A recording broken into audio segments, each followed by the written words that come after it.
Good afternoon, everyone. My name is Stephen Kitchell. Today, we're going to be going over Islamic and Baha'i history in the Bible. We're going to be going over the beasts of Daniel Revelation, then the two witnesses, which is the Islamic part. Then we'll be jumping over to six trumpet blasts, which is the Baha'i part.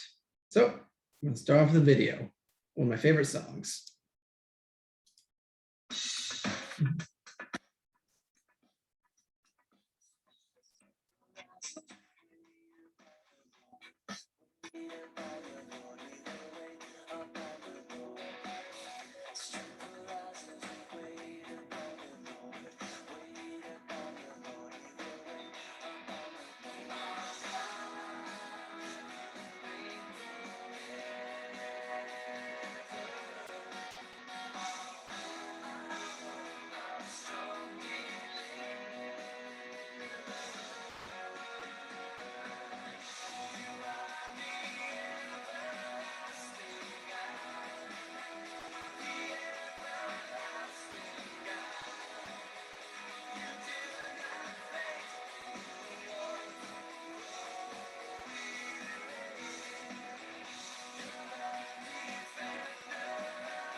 The Lord is the everlasting God, the creator of all the earth. He never grows weak or weary. No one can measure the depths of his understanding. He gives power to the weak and strength to the powerless. Even youths will become weak and tired, and young men will fall in exhaustion. But those who trust in the Lord will find new strength. They'll soar high on wings like eagles. They'll run and not grow weary. They'll walk and not faint.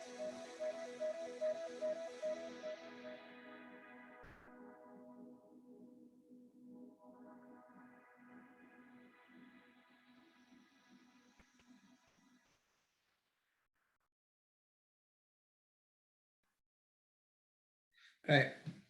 So to recap from last week, we went over the fifth trumpet blast. First trumpet blast was the Christian persecution.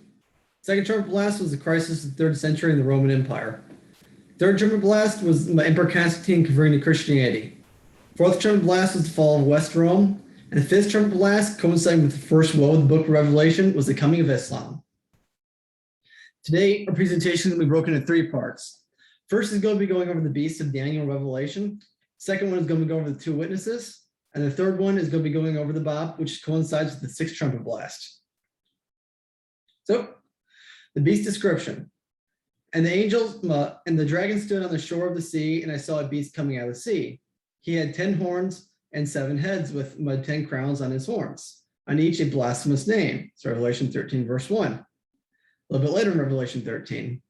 He also forced everyone, small and great, rich and poor, free and slave, to receive a mark on his right hand or forehead, so that no one could buy or sell unless he had the mark, which is the name of the beast or the number of his name. This calls for wisdom. If anyone has insight, let him calculate the number of the beast, for it is man's number. His number is 666. The book of Daniel, chapter 7, it says, he will speak against the Most High and oppress the saints and try to change the set times and laws. Islam uses a different calendar, and Islam also has something called Sharia law, so we know what that is. In Revelation 13, it says, then I saw another beast coming out of the earth. He had 2 horns like a lamb, but spoke like a dragon. He exercised all the authority of the first beast on his behalf and made the earth and its inhabitants worship the first beast, whose fatal wound had been healed. So, let's get into what this is. Abdul-Baha, remember, he's the Paul equivalent. He says, this dragon represents the Umayyads, who seized the reins of the religion of Muhammad, and the 7 heads of 7 crowns represent the 7 dominions and kingdoms over which they came to rule. The Roman dominion in Syria, the Persian, the Arabian, and the Egyptian dominions. The dominion of Africa, that is Tunisia, Morocco, Algeria, the dominion of Andalusia, which is Spain, and the dominion of the Turkish tribes of Transoxania. That's the first description. Here's the next one. The 10 horns represent the names of Umayyad rulers. For borrowing repetition, they are 10 sovereigns, or 10 names of chiefs and rulers. The first is Abu Sufyan, and the last is Marwan. Some of their names have been repeated, including 2 Muawiyahs, 3 Yazids, 2 Walids, and 2 Marwans. So, the beast is the Umayyad Caliphate, which is one of the Islamic caliphates. Because after Muhammad passed away, first you had the Rashidun Caliphate. They're the ones who immediately preceded the death of the Prophet Muhammad. Because remember, in Islam, you had the 12 rulers and the great nation. The 12 rulers are the 12 Shiite Imams. The great nation, the Sunni Caliphate. Right here is where we're getting into the Sunni Caliphates. Because immediately following the death of Muhammad, you had the Rashidun Caliphate. The last caliph was Caliph Uthman, and we'll get into him. Immediately following the Rashidun Caliphate was the Umayyad Caliphate. Muawiyah was the first caliph, and this is the beast out of the sea in the book of Revelation, and this is also the beast of Daniel. So, and this is exactly what Abdul-Baha just described. Then following the Umayyad Caliphate, you had the Abbasid Caliphate. They are the beast out of the earth in the book of Revelation. And they're the ones who replaced the Umayyad Caliphate. So if you don't get all this right this second, that's fine. I'm going to be going into more detail in part 1. So let's start with Caliph Uthman. He was one of the earliest converts to Islam during the time of Muhammad, because he was part of the Banu Umayyad tribe. And during that time, you did not go against your tribe. To go against your tribe basically meant that you were going to be killed. So Uthman, one of the first to convert to Islam, had to go against his tribe, and that was a huge leap of faith on his part. Now, even though he went against his tribe, he was not one of the imposing figures during the time of Muhammad. He was there, and he was by his side the whole time, but he did not have one of the significant leadership roles. However, after Muhammad passed away and the Rashidun Caliphate began to expand, he eventually became one of the Rashidun Caliphs. And he was the Caliph from 644 AD to year 656 AD. Now, a few things he did, they expanded the Umayyad Caliph, because during the time of Muhammad, he had the Arabian Peninsula, but then the caliphs began sending their armies out. They went from basically the modern-day border of Iran and Pakistan all the way to the modern-day border of Libya and Tunisia. So this is where they began to expand. And one of the things Uthman did is he did not take a lot of direct control of his military. He delegated it to trusted advisors. Muawiyah, we mentioned his name, a couple of them. He was the future founder of the Umayyad Caliphate, and he was one of the trusted advisors. But this also led to a lot of revolts during his time. And one of the places that kept revolting was in Egypt. And he was eventually killed by assassins from Egypt. And so once the assassins killed him, they fled to the city of Medina. And this is where we come to the first fitna. This is the Islamic Civil War. Because what happened was after the assassins fled from Egypt down to Medina, Aisha, the third wife and youngest wife of Muhammad, demanded that the assassins be turned over. Ali, the first Shiite Imam, and the one who was trying to follow Uthman as the first Islamic Caliph, said, I don't have control of the assassins. I cannot comply. But Aisha did not take the answer no, because she thought that he had the assassins. And so Imam Ali, the first Shiite Imam, and Aisha, the third wife and youngest wife of Muhammad, fought each other at the Battle of the Camel in year 656 AD, or year 36 after Hijrah, according to the Islamic calendar. In the Battle of Camel, that's near the city of Basra, modern day Iraq. And so this was a victory for Ali. So what Ali wanted to do is he wanted to reunite Islam. Because what started happening during this time is Islam began to fall into a civil war. On one hand, you had Egypt, they're the one where the assassins came from, and the rebellion against Caliph Uthman, and you had Syria. This is where Muawiyah was governor of. They went for Muawiyah and supported Aisha and wanting Imam Ali to turn the assassins over. But Imam Ali said, as I said before, I don't have the assassins. I can't turn them over to you. And so like the Arabian Peninsula, modern day Iraq and Iran, those went for Ali. So you're looking at the Islamic Civil War. So after Aisha was defeated at the Battle of Camel, and this was the first time Muslims killed Muslims. So this was a very significant time in Islamic history. Ali sent the army up, and the Muawiyah and Ali fought each other at the Battle of Siffin, which is here in Syria. And the battle turned into a draw. So what ended up happening is Islam was split in half. Muawiyah controlled Syria and Egypt. Ali controlled the Arabian Peninsula, modern day Iraq, and modern day Iran. However, in year 661, Imam Ali was assassinated. And after Imam Ali was assassinated, that's when the entire Islamic world began to unite under Muawiyah. And this is when the Umayyad Caliphate came to power. Now, Imam Ali, he had a son named Imam Hassan. Imam Hassan is the second Shiite Imam. And Imam Hassan, he was an Imam until he mysteriously passed away in year 671. Because what happened was after Imam Ali was assassinated, he made a deal with Muawiyah. I will not oppose you if you do not kill me. And he agreed. However, 10 years later, he mysteriously passed away. And many people think that Muawiyah had him assassinated as well. So with this, the Umayyad Caliphate was now in power. And that's the beast of Daniel in Revelation that Abdu'l-Baha just described. So let's come down to the Umayyad Caliphate. It was founded by a man named Muawiyah. Now, Muawiyah, he was there during the time of Muhammad, and soon afterwards, he became the governor of Syria. And when he was governor of Syria, what he decided to do is he began building himself a very opulent palace. And so he's taken a lot of the wealth around the region to build himself this massive green palace. And this drew a lot of criticism from Muslims during the day, because they're saying, what you should be doing is using that money to feed the poor, not building yourself a massive palace. So even back then, he was widely condemned by a lot of Muslims. He also consolidated his power in year 666, because as I said, Imam Ali was assassinated in year 661. Imam Hassan was mysteriously passed away in year 671. So that's where your 666 comes from. Another thing he did was he had anyone who's a direct descendant of the Prophet Muhammad, if they began to become very well known, he had them killed off, because he did not want anyone challenging his reign. And so also to get power, he had Caliph Uthman, Imam Ali, and Imam Hassan assassinated. Now, to be fair, historians do not fully concur that he had them assassinated because they're lacking direct evidence, but most people widely believe that he had them all assassinated. That's how he got power, because he couldn't have done it without having them assassinated. And so even today, many modern day Islamic scholars condemn Muawiyah because they do not like this guy. And also, it's remember, if you look, go back to the description of the beast, there was a wounded head. This is your wounded head right here. So I want to show you exactly kind of how the Islamic Caliphate expanded, because during the time of Muhammad, he controlled the Arabian Peninsula right here. Then this orange here, this is where the Rashidun Caliphate was at. And that's what I showed. This is the extent under Caliph Uthman before he was assassinated. And then we come to the yellow out here, which goes to the modern day border of Pakistan, India, and all the way up to Spain and France. That's where the Umayyad Caliphate began to expand themselves to.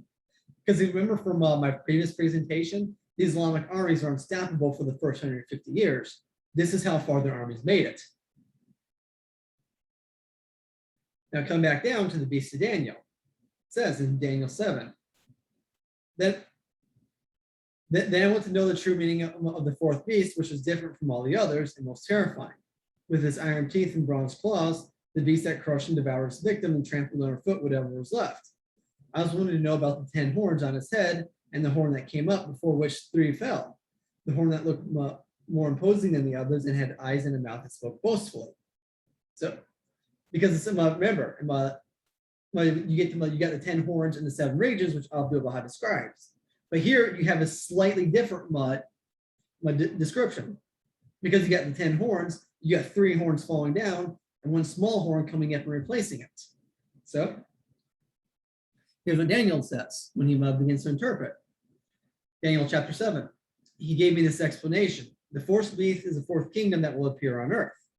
It will be different from all the other kingdoms, and it will devour the whole earth, trampling it down and crushing it. The 10 horns are 10 kings who will come from this kingdom. After them, another king will arise, different from the earlier ones. He will subdue 3 kings. He will speak against the Most High and oppress the saints and try to change the set times and laws.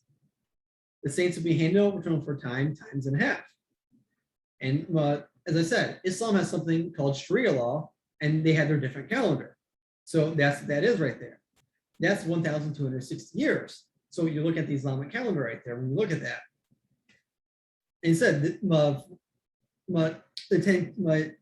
10 horns are 10 kings. And we got a small horn coming up and replacing the horns. Because Muawiyah, he was initially a governor. That's why it's a small horn. Because governors are lesser rulers than kings. So, but it grew, and by growing, it eliminated 3 horns. As I said, Caliph Uthman, the last Rashidun Caliph, was assassinated. Ali, the first Shiite Imam, was assassinated. Imam Hassan, the second Shiite Imam, mysteriously passed away. So by that small horn, Governor Muawiyah coming up and replacing those 3 horns, that's how he got power, and that's the symbolism for. And the mark of the beast, because it says everyone must take a mark on the right hand or the forehead, otherwise they cannot buy or sell. Islam has something called the jizya. What the jizya is, it's a tax that non-Muslims must pay to Muslims. What Muawiyah did during his time is he made everyone take a mark. Those who supported him had to take the mark on their right hand. Those who did not support him had to take the mark on their forehead. That way they knew who had to pay the jizya and who did not whenever they went to the market. And if they did not have the mark, they could not buy or sell at the markets. Because here are a couple of pictures. There's a picture of the cross on an Ethiopian girl. And right here's a picture on the right hand for my Egyptian Coptic. Now, again, they didn't have cameras back then, so these aren't from back then, but it shows that this is where the mark of the beast came from. They gave another description for the beast out of the earth. And then I continued to watch because of the boastful words the horn was speaking. I kept looking till the beast was slain and his body destroyed and thrown into the blazing fire. So the Umayyad Caliphate is going to be destroyed here. That's what that's saying. Because you have the beast out of the sea, which is the Umayyad Caliphate. Now you got the beast out of the earth coming in. It says, he exercised all the authority of the first beast on his behalf and made the earth and its inhabitants worship the first beast, whose fatal wound had been healed. The fatal wound was Muawiyah, because he was overthrown and they defiled Islam. I'm really going to get heavily into how they defiled Islam in part 2 today, but I'm going to stick with my chronological order here. So the Abbasid Caliphate replaced the Umayyad Caliphate because they overthrew them. And when the Abbasid Caliphate came to power, this is known as the golden era of Islam, which is why the fatal wound was healed. And the Abbasid Caliphate, when they ruled, they were basically the center of the world during that time, and they were the supreme power. And so, just to recap, the Prophet Muhammad passes away.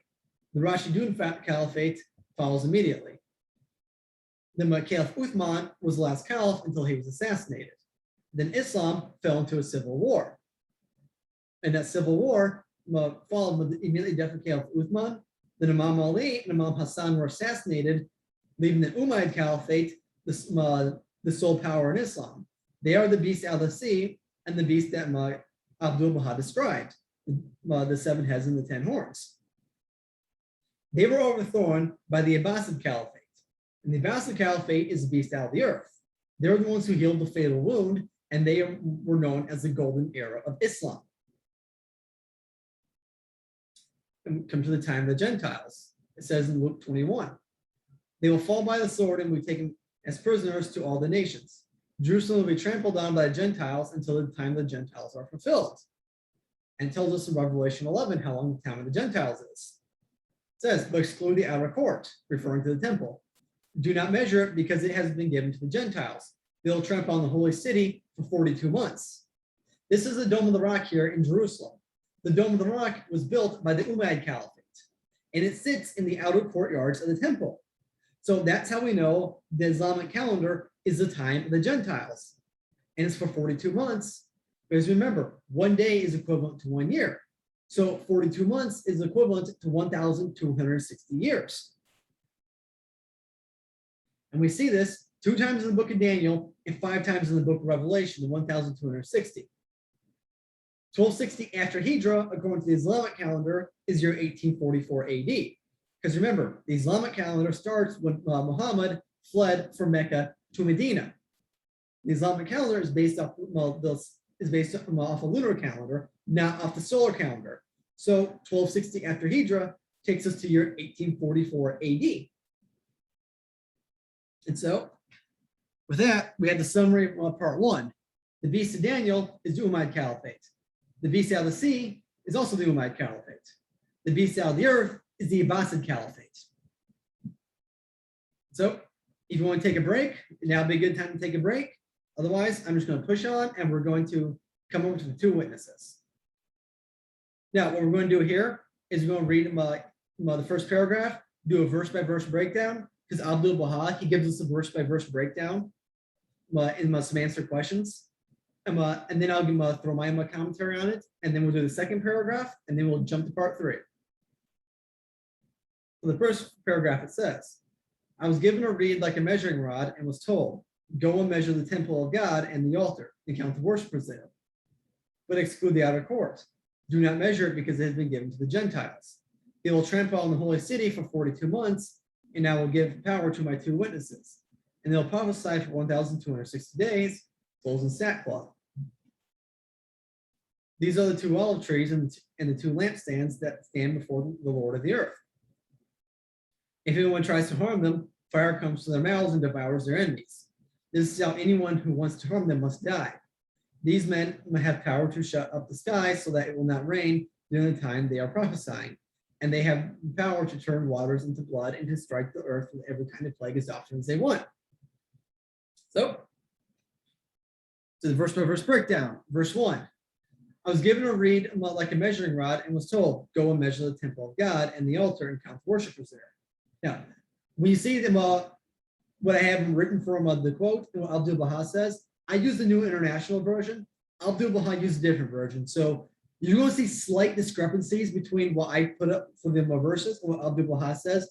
That's where those discrepancies come from. We use different versions of the Bible. But here's what Abdul-Baha, remember, he's the Paul equivalent. Hear what he says on this. By this reed is meant the perfect man, and the reason for his being likened to a reed is that when the latter is entirely freed and emptied of its pith, it becomes capable of producing wondrous melodies. Moreover, these songs and airs proceed not from the reed itself, but from the player who blows into it. He goes on to say, that is to weigh and gouge. To gouge is to determine the quantity of a thing. Thus, when the angel said, "Wake the Holy of Holies and the altar, and them that are worshiping therein," that is, investigate their true condition, discover their rank and station, their attainment, their perfections, conduct, and their attributes, and acquaint thyself with the mysteries of those holy souls who abide in the station of purity and sanctity of souls. So what he's saying here is, well, it's likened to a reed because you're not looking at the reed itself. You're looking at what comes from the reed. Because what you're going to see here is he's talking about he's going to be talking about Muhammad, and we're going to be seeing that coming up. It's the melody that came from it, not the player itself. And they're being told, go see who is in the temple, how much do they believe in God, and do they practice what they preach. That's what this first verse is saying here. It says, but exclude the outer courts. Do not measure it, because it has been given to the Gentiles. They will trample on the holy city for 42 months. Abdu'l-Baha says, when in the beginning of the 7th century of the Christian era, Jerusalem was conquered, the Holy of Holies, that is, the edifice that Solomon had erected, was outwardly preserved, but its course was seized and given over to the Gentiles. It's Abdu'l-Baha. Goes on to say, that is, the Gentiles will seize and subdue Jerusalem for 42 months, or 1,260 days, or years, which is the duration of the Quranic dispensation. According to the Bible, each day a year, as it is said in Ezekiel 4:6. This is a prophecy concerning the duration of the dispensation of Islam, when Jerusalem was trodden underfoot, meaning that it was dishonored, while the Holy of Holies remained preserved, guarded, and honored. As 1,260 years have been completed, the holy city of Jerusalem is now beginning to flourish again. Anyone who saw Jerusalem 60 years ago and who sees it again today will recognize how it has come to prosper and flourish, and how it has regained honor. Because when Jerusalem was controlled by Islam, the city really never flourished anywhere, because the holy city in Islam is Mecca, then Medina, then Jerusalem. So Islam really heavily focused around Mecca because that's where the Kaaba is. But once the Jews began returning to Jerusalem, the city of Jerusalem began to flourish again. And so here's a picture of this, because this picture here below is Jerusalem in the early 1900s. There's really not much to it. You have the Dome of the Rock, but again, the city is not flourishing. This is a picture of Jerusalem today with the Dome of the Rock here, and you see that it's really been heavily built up, because once the Jews began to return to Islam, Jerusalem began to flourish again. That's what Abdu'l-Baha is saying here. 2 witnesses. And I will give power to my 2 witnesses, and they will prophesy for 1,260 days, clothed in sackcloth. Abdu'l-Baha says, by these 2 more witnesses are intended Muhammad, the messenger of God, and Ali, the son of Abu Talib. In the Quran, it is said that God addressed Muhammad saying, we made thee a witness, a herald, and a warner. That is, we have established thee as one who bears witness, who imparts the glad tidings of that which is to come, and who warns of the wrath of God. A witness means who are by those affirmation are ascertained. The commandments of these 2 witnesses are to be followed for 1,260 days, each day corresponding to a year. Now, Muhammad was the root and Ali the branch, like Moses and Joshua. It says that they were clothed in sackcloth, meaning that they appeared to wear not a new raiment, but an old one. In other words, they initially appeared to be of no consequence in the eyes of the people, and their cause would not seem new. Because remember, Moses, he's the one who led the children of Israel out of Egypt. But Moses did not return to Canaan. It was Joshua who led the children of Israel back to Canaan, and they're the ones who conquered Canaan for the Israelites. Just like Muhammad. He united the Arabian Peninsula, but he did not lead the Islamic armies out. That was done by Imam Ali and the Rashidun Caliphate.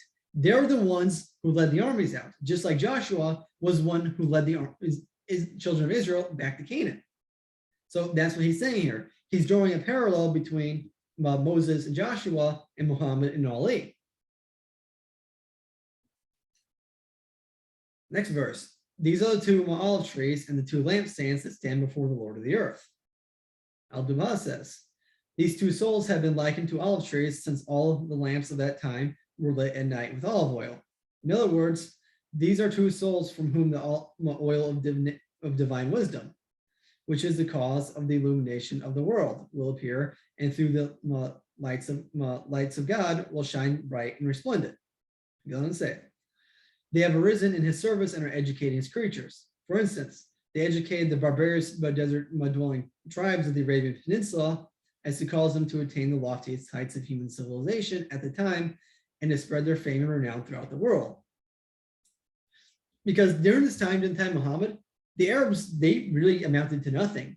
All they were a bunch of tribes that regularly fought with each other. Because as I said last week, Muhammad, he had to fight 65 battles in a 10-year period, which averages out to a battle every 55 days.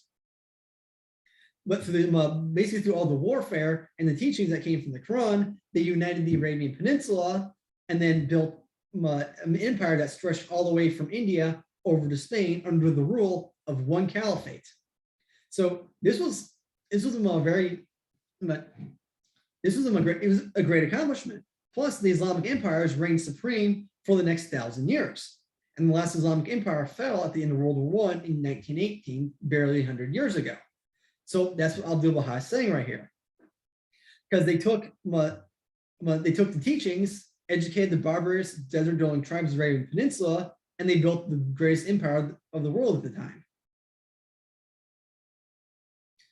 We'll let them say, if anyone tries to harm them, fire comes from their mouths and devours their enemies. This is how anyone who wants to harm them must die.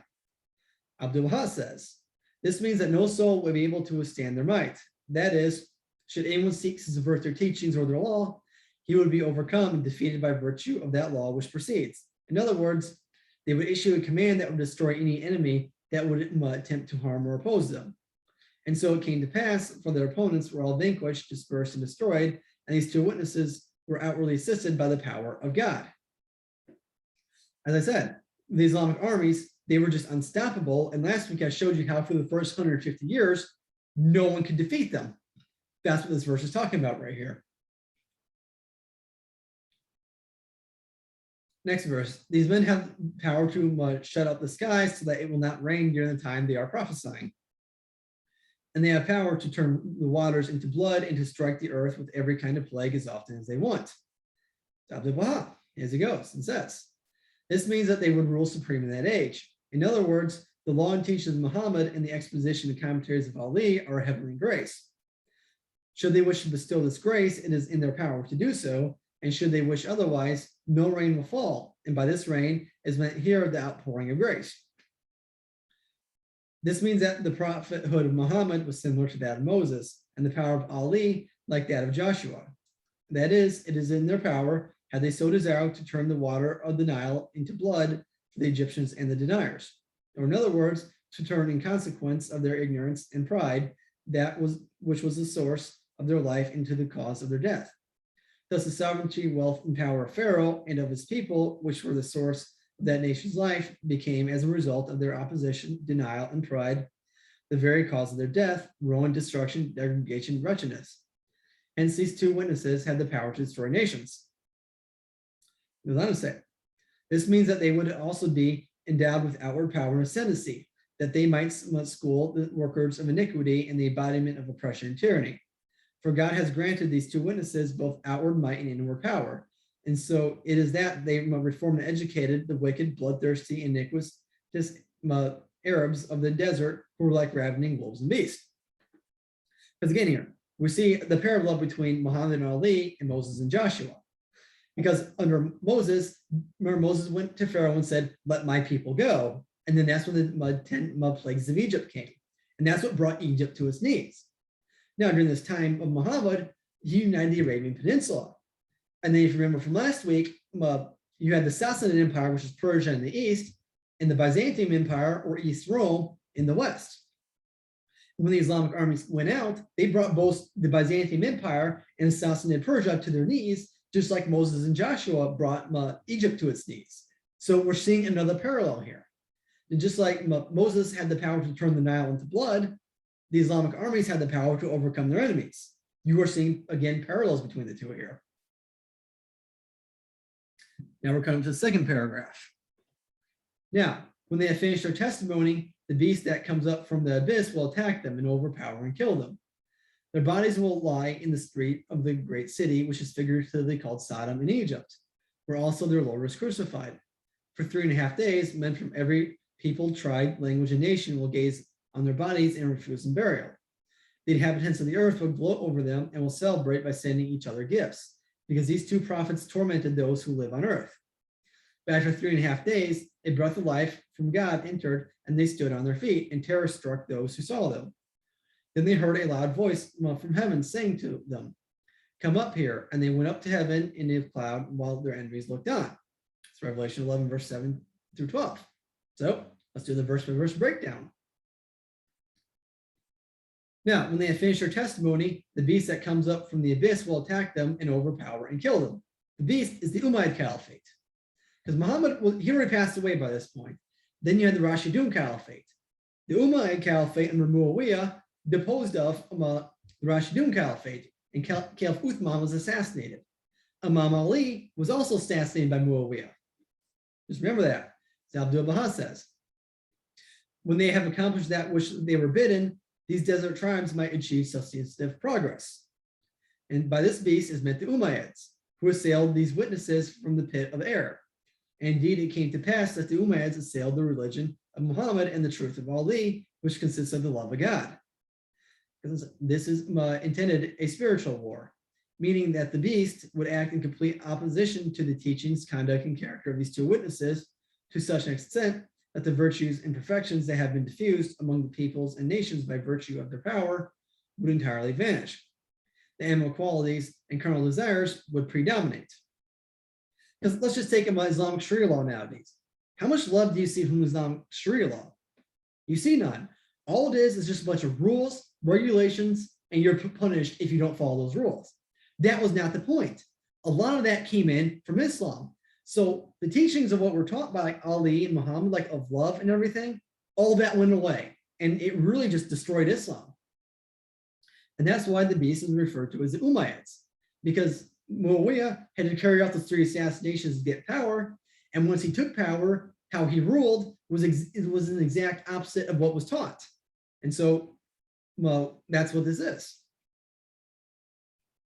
It says, their bodies will lie in the street of the great city, which is figuratively called Sodom in Egypt, where also their Lord was crucified. Just remember, in the Bible, Sodom, it was destroyed for its wickedness. In Egypt, the country that enslaved the Israelites was brought to its knees by Moses. Now, Abdul Baha says here, by their bodies is meant the religion of God, and by the street, exposure to public view. Sodom and Egypt, where their Lord was crucified, refers to the land of Syria, especially to Jerusalem. For the Umayyads had their seat of power in this land, and it was here that the religion of God and the divine teachings first appeared, leaving behind a soulless body. Their bodies referred to the religion of God, which remained as a dead and soulless body. Remember, Muawiyah was the governor of Syria in Damascus. So that was the capital of the Umayyad Caliphate, which is why Sodom is referred to figuratively as Damascus. And remember, the Umayyads built the Dome of the Rock in Jerusalem in the outer course of the temple. And so that's why Jerusalem and Damascus are figuratively referred to as Sodom in Egypt. As I said, the Umayyad Caliphate, what they did was in direct opposition to the teachings of Islam. And so it effectively destroyed Islam and the teachings. And so what was left behind here was just a soulless body. Next verse says, for 3.5 days, men from every people, tribe, language, and nation will gaze on their bodies and refuse them burial. Abdul Baha says, the 3.5 days is 3.5 years. 3.5 years is 1,260 years. They would keep the religion of God before their eyes, but would not act in accordance with it. Yet they would not must suffer to rest in the grave. That is, they would hold fast to its outward form and not entirely vanish from their midst, nor allow the body to be wholly destroyed and annihilated. Rather, they would forsake its reality while outwardly preserving its name and remembrance. Thus, some manner of prayer and fasting was practiced among them, but the very foundation of the religion of God, which are goodly character, upright conduct, and the knowledge of the divine mysteries, had disappeared. And to such an extent were the traces of human virtues, which are the bestowals of God and which constitute the spirit of this religion, erased that truthfulness, justice, love, concord, purity, sanctity, detachment, and all the heavenly attributes vanished from their midst. And what remained of the religion was mere prayer and fasting. This condition lasted for 1,260 years. It was as though these two persons had died and the bodies were left without a soul. So basically, as I said, the Umayyad Caliphate just destroyed Islam from the inside. And so it was just a soulless body. So truthfulness, justice, love, concord, purity, sanctity, detachment, it was all gone. All it was just about power and control. And the Muawiyah, the Umayyad Caliphate, just utilized Sharia law to control everybody in them and to bring themselves power. That's what he's referring to right here. The inhabitants of the earth will gloat over them and will celebrate by sending each other gifts, because these two prophets tormented those who live on earth. Now Abdullah says, by inhabitants of earth is meant other peoples and nations, such as those of Europe and of distant Asian lands, who see that the character of Islam had entirely changed, and that the religion of God had been forsaken, that virtue, decency, and honor had vanished, and that characters had been subverted, rejoice that the morals of Muslims had been corrupted, and that they stood therefore to be vanquished by their nations. Saying each other gifts means that they would help each other, for these two prophets tormented them that dwell upon the earth. That is, they must subdued and subjugated the other peoples and nations of the earth. So basically what it says here is, when Islam was going out and just conquering, these other nations had to start banding together to stop the Islamic advance. Because I showed you last week how Islam, they got up into Europe within 100 miles of Paris, into Vienna and the modern day border of Poland. So basically what had to happen is all these Christian nations had to start banding together through the Crusades and start ganging up on Islam, because otherwise Islam was going to win. And they had to start helping each other. And these wars just went on. Because, I mean, as I showed you last week, in just Spain, that war between Christian Spain and Muslim Spain went on for 800 years. And you can even see it's today right now. A lot of these wars in the Middle East are still going on. And a lot of these nations are having to band together to send soldiers to the Middle East to keep fighting. So that's what this verse is referring to right here. This, after 3.5 days, a breath of life from God entered, and they stood on their feet, and terror struck those who saw them. It says, 3.5 days refers to 1,260 years. These two persons whose bodies were lying soulless, that is, the teachings and the religion that Muhammad had established and that Ali had promoted, whose reality had vanished, and of which only an empty form had remained, were again endowed with the spirit. After 1,260 years, were renewed by the Bab and by the allegiance of Qudus. And this is where we're going to begin for part 3 here, because the Bab is the return of Elijah. And Qudus, he's one of the letters of the living. And if you don't know who the letters of the living are, because Jesus, he had 12 disciples, the Bab had 18 letters of the living. Qudus was number 18, the last letter of the living. That's what that's referring to here. But we're going to get into that for part 3 today. Then they heard a loud voice from heaven saying to them, "Come up here." And they went up to heaven in a cloud while their enemies looked on. It says, meaning that from the visible heaven, they heard the voice of God saying, "You have accomplished all that was called for with regarding to educating the people and conveying the glad tidings of that which is to come. You have delivered my message to the people, raised the call of truth, and fulfilled your every obligation. Now, even as Christ, you must lay down your life in the path of the beloved and suffer a martyr's death." It says, that is, many of their enemies realized after the martyrdom the sublimity of their station and the excellence of their virtues, and testified to their greatness and perfections. So what it's saying here is that Muhammad and Ali are going to die a martyr's death. Because remember, Christ is crucified. He was martyred. Muhammad was poisoned. That's why he died so fast. And that's why there's a dispute over who was going to follow his rule. The Shiites said he needs to stick with Ali. The Sunnis said he needs to be the ruling council, and they went with the caliphates.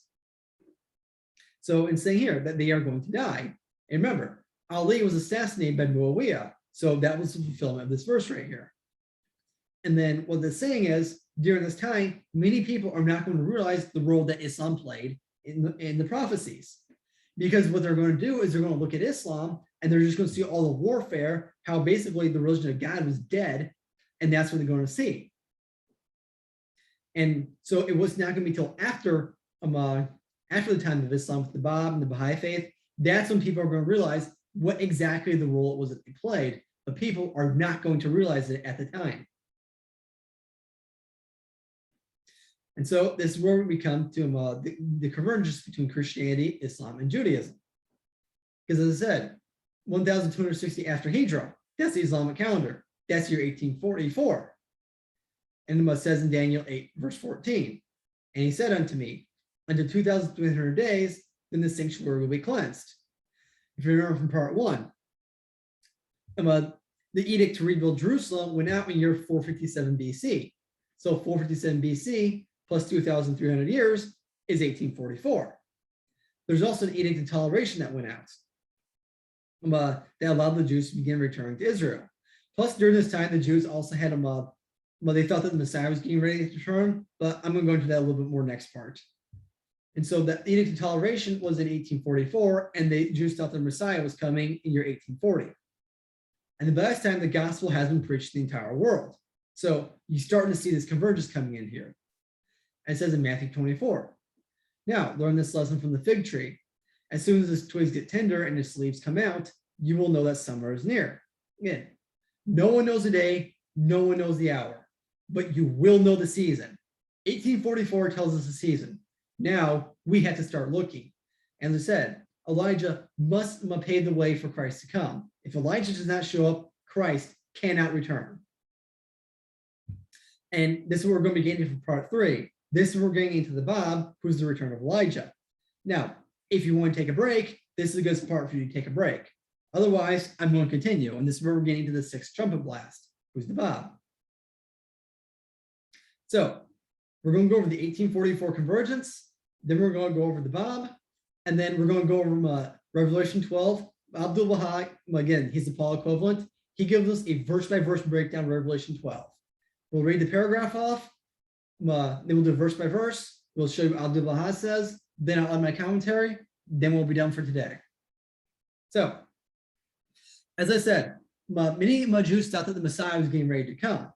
And where they pulled it from was right here, because year 1840 in the Jewish calendar is year 5,600 in their calendar. So what they said was in Genesis 15, then the Lord said to him, referring to Abraham, know for certain that your descendants will be strangers in a country not their own, and they will be enslaved and mistreated for 400 years. So what they were saying was year 5,600 in the Jewish calendar is 1840. Then we're going to get into this 400 years where we're going to be mistreated. That takes us to year 6,000. Then year 6,000 takes us to 1,000 years, takes us to year 7,000. So many Jews believed that the Messiah was going to come in year 1840. And many Jews were so convinced that the Messiah is getting ready to come that the Jews in Warsaw began setting up watches, because whoever was on watch, it was their job to announce the coming of the Messiah. But we got there and they realized that 1840 the Messiah did not come in year 1840. And there was another Jew, some Jews, they thought that the Messiah was going to come in year 1848.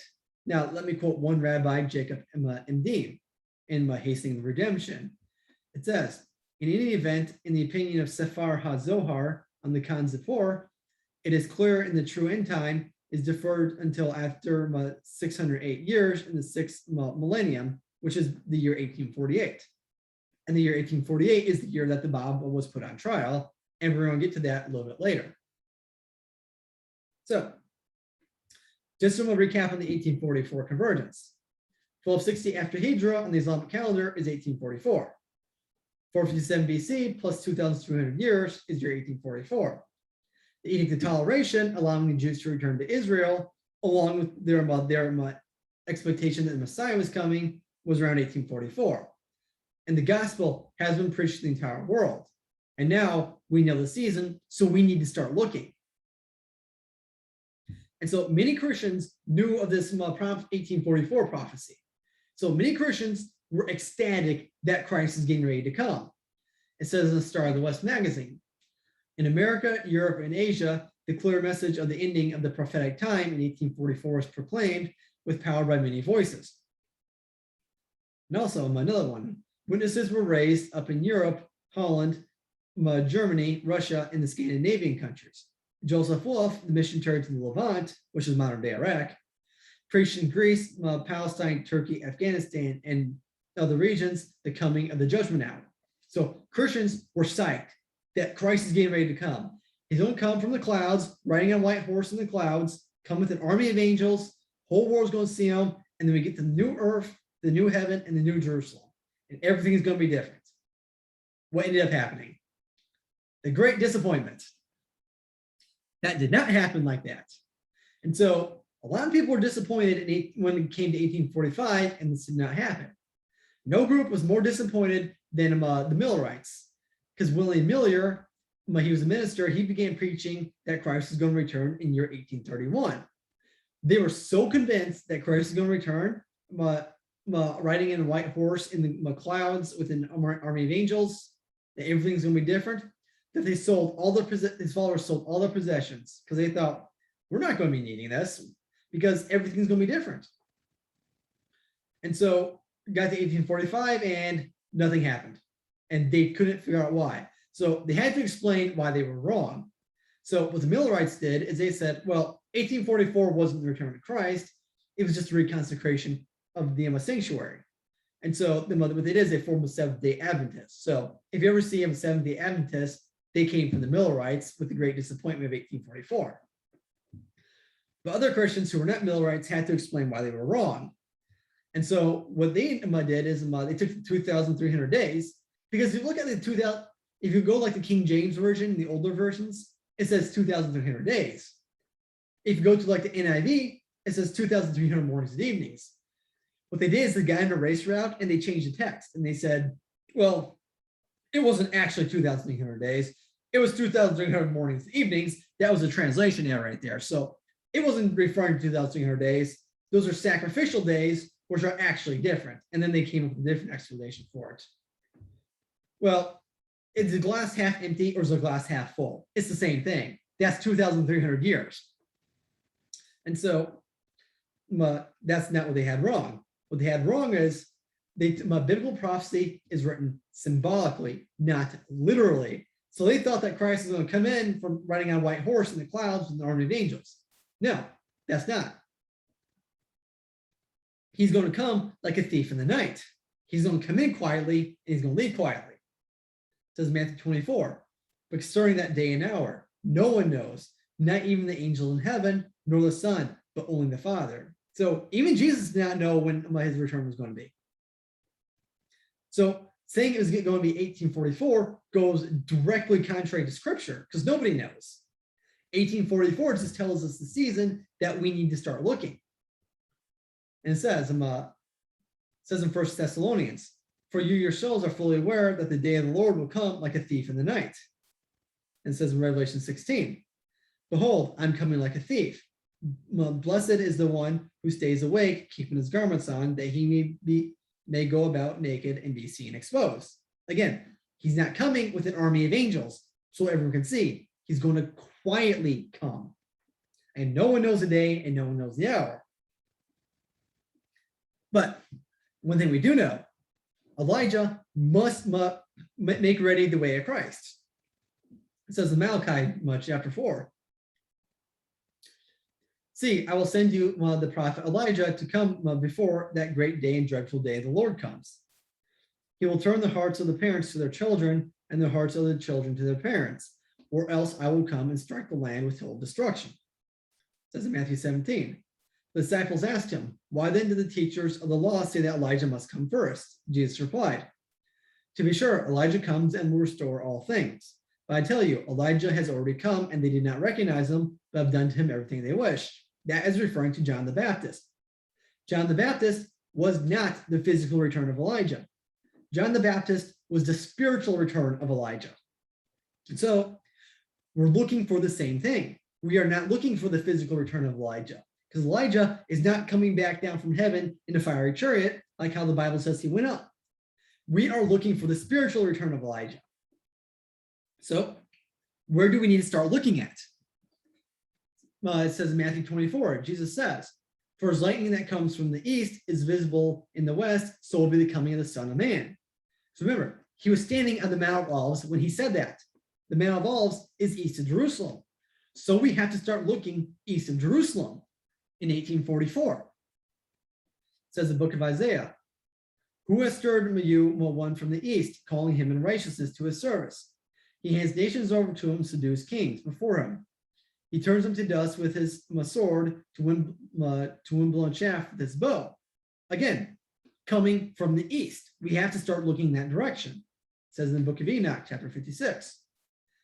And in those days, angels will gather together and they'll throw themselves towards the east upon the Parthians and Medes. They will stir up the kings so that a disturbing spirit will come from them, and they will drive them from their thrones. And they'll come out like lions from their lairs and like hungry wolves from the middle of their flocks. Again, the east. The Parthians and Medes is Persia in the 1840s, and that's modern day Iran. And it says in Jeremiah 49, I will set my throne in Elam and destroy her king and officials, declares the Lord. But in the latter days, I will restore the fortunes of Elam, declares the Lord.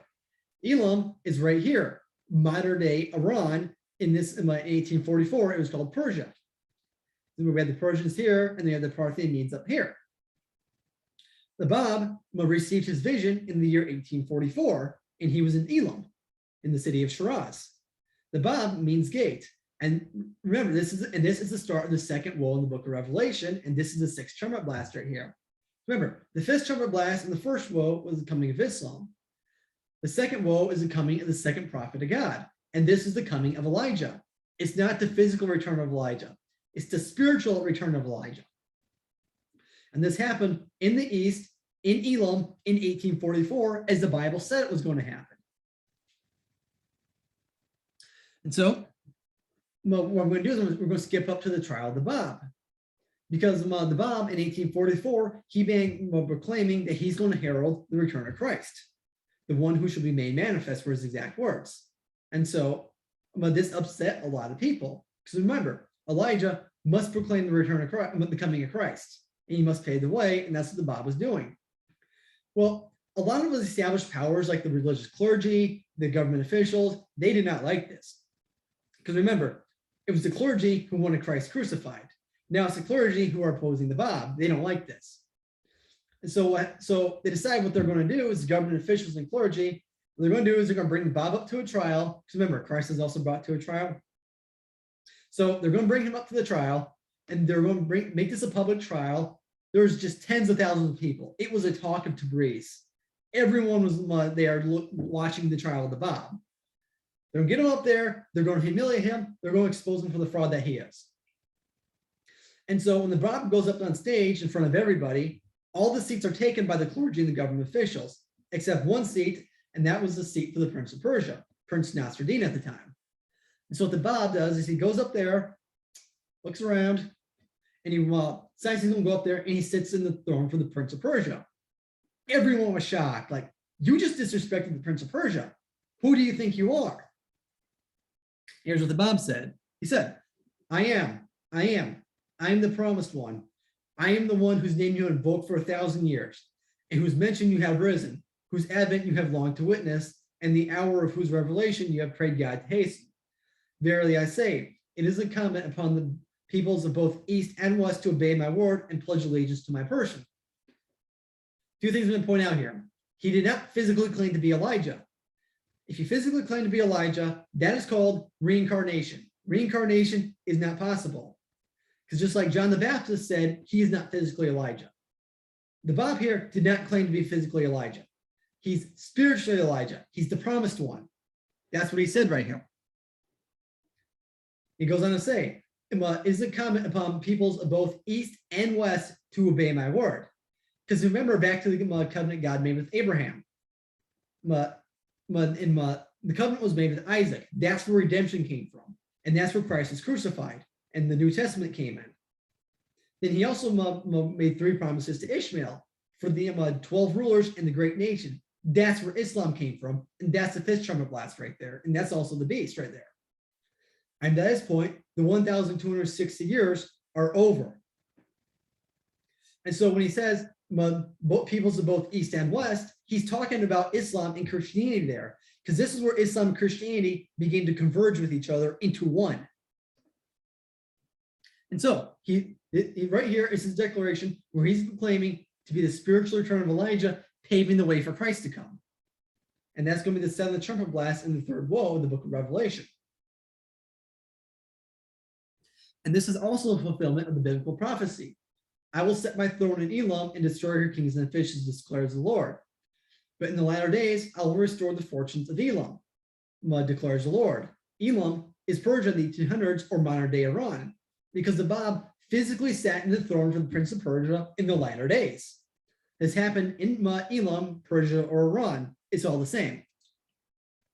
The Shah of Persia at the time, Muhammad Shah Qajar, passed away on 4 September, right after the trial of the Bab. His prime minister, Haji Mirza Akasi, was exiled soon afterwards. And the governor of the province where the Bab was put on trial at passed away the day the Bab said he would. So, as he said, and destroy her kings and officials. The kings and officials were destroyed. So this right here was a fulfillment of Jeremiah 49, verses 38 to 39. So with that, we're going to get into Revelation 12. Because as I said, Abdul-Baha gives us a verse-by-verse breakdown because this is talking a lot about the Bab and the Babis at the time. Revelation 12, verses 1 through 6. A great and wondrous sign appeared in heaven, a woman clothed in sun, with the moon under her feet and a crown of 12 stars on her head. She was pregnant and cried out in pain as she was about to give birth. Then another sign appeared in heaven, an enormous red dragon with 7 heads and 10 horns and 7 crowns on his head. His tail swept a third of the stars out of the sky and flung them to the earth. The dragon stood in front of the woman who was about to give birth so that he might devour her child in the moment it was born. She gave birth to a son, a male child, who will rule all the nations with an iron scepter. And her child will snatch up to God and to his throne. The woman fled into the desert to a place prepared for by God, where she might have taken care of for 1,260 days. So let's start the verse-by-verse breakdown. A great and wondrous sign appeared in heaven, a woman clothed in sun with the moon under her feet and a crown of 12 stars on her head. Al-Duwaha, the Paul equivalent, he says. This woman is that bride, the religion of God, that descended from Muhammad. The sun with which she was clothed, the moon which was under her feet, are the 2 governments which are under the shadow of that religion, the Persian and the Ottoman. For the emblem of Persia is the sun, and that of the Ottoman Empire is the crescent moon. Thus, the sun and moon allude to the 2 governments under the shadow of the religion of God. It goes on to say, these 12 stars represent the 12 imams, for the promoters of the religion of Muhammad and the educators of the nation, and who shone as stars in the heaven of guidance. And so, right here, the line here with the sun in the background holding the sword, that was a symbol of the Qajar dynasty at the time of Persia. That's the sun they're talking about. Because Islam was split between 2 countries at this point.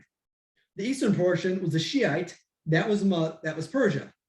The western portion, the Ottoman Empire, which took over the land where East Rome or the Byzantine Empire was, that was the Ottoman. They were Sunni. That's your crescent moon right there. So that's what he's talking about. And then the 12 stars are the 12 Shiite imams, the 12 rulers that Ishmael was promised. In Persia at the time was a Shiite country, and that's where the Bab received his declaration in the east, in Elam, as the Bible said it was going to happen. So that's why you have the sun, the crescent moon, and the 12 stars right there. That's the fulfillment of that prophecy right there. And it says in Revelation 12, verse 1, just to repeat, a great sign appeared in heaven, a woman clothed with the sun, with the moon under her feet, and the crown of 12 stars on her head. Next verse. She was pregnant and cried out in pain as she was about to give birth. Abdullah says, this religion will suffer great difficulties and endure great toil and trouble until a perfect offspring is produced therefrom. That is, until a subsequent promised manifestation, who was a perfect offspring, is reared in the bosom of this religion, which is even as its mother. By this offspring is meant the Bab, the primal point, who was in truth born from the religion of Muhammad. In other words, that sacred reality, which was the child and the result of the religion of God. Its mother, which is the promised one, came into being as the heavenly kingdom of that religion, but was caught up unto God to elude the ascendancy of the dragon. After 1,260 days, the dragon was destroyed, and the offspring of the religion of God, the promised one, was made manifest. So this right here is talking about the birth of the Baha'i religion right here. And the Babis, they were heavily persecuted during their time because it's estimated that about 20,000 Baha'is died during the persecution because they were paving the way for Christ to come, and it said that they will be heavily persecuted. And again, this was at the end of the 1,260 years, because that ended in year 1844, which is when the Baha'is picked the clock up. And as I said, it was soon afterwards, in the year 1918, that the last Islamic caliphate fell. Coming down to the next verses. Then another sign appeared in heaven, an enormous red dragon with 7 heads and 10 horns and the 7 crowns on its head. His tail swept a third of the stars out of the sky and flung to earth. And this dragon represents the Umayyads. We've already gone over that. No need to go over that again. Who destroyed a third of the holy and sanctified souls who descended from the pure lineage of Muhammad, and who were even as stars of heaven. Because remember, Muhammad, he had wives and children. Jesus did not have that. So when the Umayyad Caliphate took over, I went into how any direct descendant of the Prophet Muhammad began to become well known. Muawiyah had him killed off. Those are what the stars are symbolizing. That's why that's being swept out of the sky. Because if you remember last week, I went to the symbolism for the stars. Because the sun, moon, and stars represent someone of God. A direct descendant of the Muhammad is is symbolized by a star in this case. And you have the dragon sweeping them out of the sky. He's killing them, which is exactly what Muawiyah did. Yes. Continuing with verse 3. The dragon stood in front of the woman who was about to give birth so that he might devour her child the moment it was born. Abdul-Baha says, this woman is a religion of God, as explained before. The dragon standing near her signifies that it was keeping watch to devour her child as soon as it has been delivered. This child was the promised manifestation, who is the offspring of the religion of Muhammad. The Umayyads were ever anxious to lay hold on the promised one, who was to appear from the lineage of Muhammad, that they might destroy and annihilate him, for they greatly feared his advent. And so whenever they found a descendant of Muhammad who was respected in the eyes of the people, they killed him. Because the Umayyad Caliphate and Muawiyah wanted no one who could challenge their power and authority. And so, as I said, they were just killing him off because they were afraid of this prophecy. They were afraid of the coming of the Bab. But the Bab did not come until much later, after the Umayyad Caliphate was destroyed. It says, she gave birth to a son, a male child, who will rule all the nations with an iron scepter. Al-Dua says, this glorious son is the promised manifestation, who is born of the religion of God and who reared his bosom of the divine teachings. The iron rod is a symbol of might and power. It is not a sword.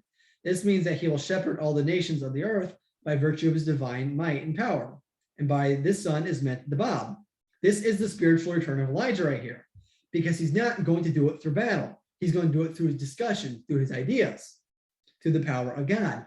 That's how he's going to shepherd the nations of the earth. Because remember, this is where Islam and Judaism and Christianity all converge with each other. That's why it's over the nations of the earth. This is the 1844 convergence right here. So that's what this is referring to right here. It says, and her child was snatched up to God and his throne. Abdul-Baha, he says, this is a prophecy concerning the Bab who ascended to the kingdom, the throne of God, and the seat of his sovereignty. Because the Bab, he was executed in year 1850, he was put in front of a firing squad and shot. That's how his execution came about.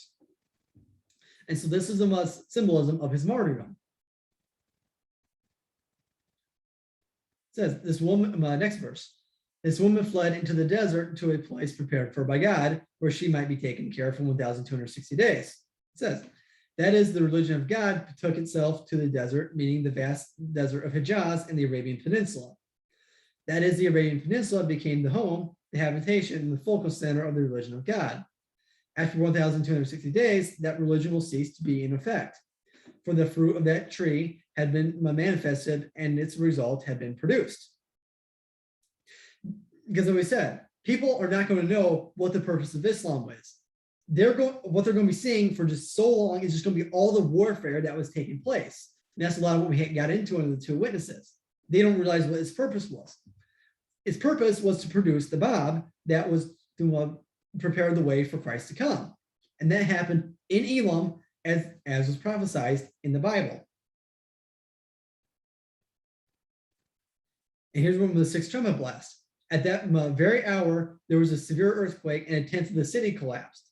7,000 people were killed in the earthquake, and the survivors were terrified and gave glory to God of heaven.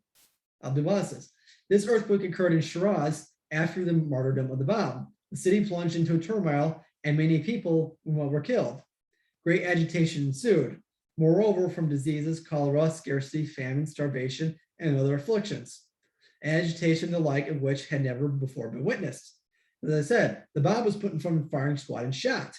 And soon after he was executed, there was a massive earthquake in the city of Shiraz, as was prophesied, the Bible said was going to happen. And it devastated the city. So that was the fulfillment of the prophecy right there. It says, the second woe is past, the third woe is coming soon. Remember, after the first woe, it did not say it was coming soon. You have 1,260 years after Hijrah between the first woe and the second woe. This one says the second woe has passed, referring to the second prophet of God, who was the Bab, Elijah, preparing the way for Christ. The third woe is coming soon. The third woe is the third prophet of God, who is the return of Christ. And the Bab said, and though no doubt is there about it, do thou grant respite of 19 years as a token of thy favor, so that those who have embraced this cause may be graciously rewarded by thee. The Bab. He said, he's coming in 19 years. It is coming soon as in 19 years. 1844 plus 19 is the year 1863. And Baha'u'llah, the return of Christ, proclaimed that he is the spiritual return of Christ in the year 1863. And that's going to be the seventh trumpet blast and the third woe in the book of Revelation. And as it says, a few quotes from the Bab, for all that hath been exalted in the Bayan is but a ring upon my hand. The Bayan is the Baha'i Bible equivalent. That's what he's referring to there. And I myself am verily but a ring upon the hand of whom God shall make manifest. Glorified be his mention. He turneth it as he pleaseth, for whatsoever he pleaseth, and whatsoever he pleaseth, he verily is the help in peril of the Most High. So he's saying right here, I'm paving the way for Christ to come. That's what he said right there. It says later, I swear by the most holy essence of God, exalted and glorified be he, that in the day of the appearance of him, whom God shall make manifest, 1,000 perusals of the Bayan cannot equal the perusal of a single verse to be revealed by him whom God shall make manifest, referring to the return of Christ. So he's saying, I am Elijah here, paving the way for Christ to come. And what I tell you is going to be nothing compared to what's coming. It says, it behooveth you to await the day of appearance of him whom God shall make manifest. Indeed, my aim in planting the tree of the Bayan hath been none other than that to enable you to recognize me. In truth, I myself am the first to bow down before God and to believe in him. He's saying he's going to bow down to Christ. That's what he's saying there. It says, when the day star of Baha will shine resplendent above the horizon of eternity, it is incumbent upon you to present yourselves before his throne. Beware lest ye be seated in his presence or ask questions without his leave. Fear ye God, O concourse of the mirrors. He's saying, I am preparing the way of Christ. And so with this, we're going to have a little closing video. Then I'll give a recap of the last 2 weeks, and then I'll let you know what is coming for the next presentation. So here we go.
All right, so over today, beast out of the sea, Daniel is the Umayyad Caliphate.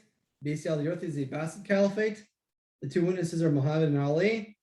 And next week, we're going to be going into the Daniel 7 kingdoms. Because if you remember, the fourth kingdom is what we went over, which is the Umayyad Caliphate. But there's 3 other kingdoms in there. That's what we're going to be going over. Because Baha'u'llah wrote letters to world leaders. And those what those letters were. He's going into the 3 kingdoms. So please join us next week. And I'll have a link to the next video in the description. Thank you very much. Have a great day.